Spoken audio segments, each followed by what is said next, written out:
Buongiorno, lunedì 3 luglio, partiamo dalla pagina di Padova per la nostra rassegna stampa di TG Plus Negozi. C'è la ripartenza, il food traina il mercato, gli spazi sfitti per la pandemia sono un ricordo, in crescita la richiesta di locali per nuove attività e rilancio all'insegna della ristorazione. Bertin Ascom dice la ripresa è forte, sentiremo Bertin naturalmente noi con il focus. Urla e minaccia i passanti mostrando un coltello, questo succede a Padova, e nella fotonotizia vedete il famigerato tram che si ferma sempre, lavori, tram fermo un mese, ecco, a suo posto i bus sostitutivi e bisognerà farli sti lavori, quindi torneranno i bus al posto del tram. Poi ci sono altre notizie di cronaca. Alessandro donati gli organi in strada, fiori per il giovane, morto a 61 anni Mario Cadiron, professore di musica alla Piero Bon. Oggi ricordo delle 11 vittime nel piazzale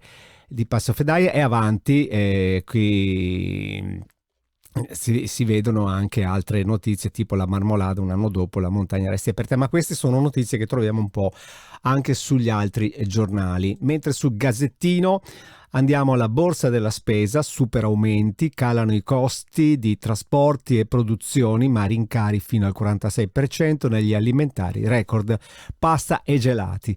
L'ombra della speculazione, il ministro Urso, allarme prezzi, alto, ora si deve intervenire, c'è parecchio per Focus. Oggi possiamo anche sentire le associazioni dei consumatori, qui si parla ancora di Marmolada 12 mesi dopo, famiglie divise tra rabbia e rassegnazione. È trovato morto alla base di una palestra di roccia uno scalatore di Mestre caduto nel Bellunese. Sempre il tipo con il coltello, l'Akbar paura davanti alla sede dell'11 settembre. E Jesolo c'è la sfida tra bande all'alba tra le corriere. Mi sembra di essere tornato indietro di parecchi anni leggendo queste notizie, ma anche qui c'è molto spazio per andare a chiedere qualcosa al sindaco di Jesolo, ammesso che abbia voglia di parlarne perché è di molto incazzato per questa cosa. Fondi dell'Unione Europea, noi non abbiamo il Corriere del Veneto lunedì, lo sapete, no? Quindi andiamo sul Corriere della Sera. Fondi dell'Unione Europea, cioè non esce praticamente, ecco. Obiettivo vicino, basta tafazzismo sul PNRR. Tafazzismo penso che tutti sappiano cos'è, quello che si batte con la bottiglia. E sull'Europa PPS e socialisti, intesa in naturale. È da tenere presente questo secondo posto della Ferrari, insomma si rivedono le Ferrari dietro Verstappen. Se si guardava il Gran Premio qualcuno si ricorderà insomma che ogni tanto la Ferrari riesce pure anche a vincere. Il coltello, la droga, i complici, Michel, i misteri di un delitto.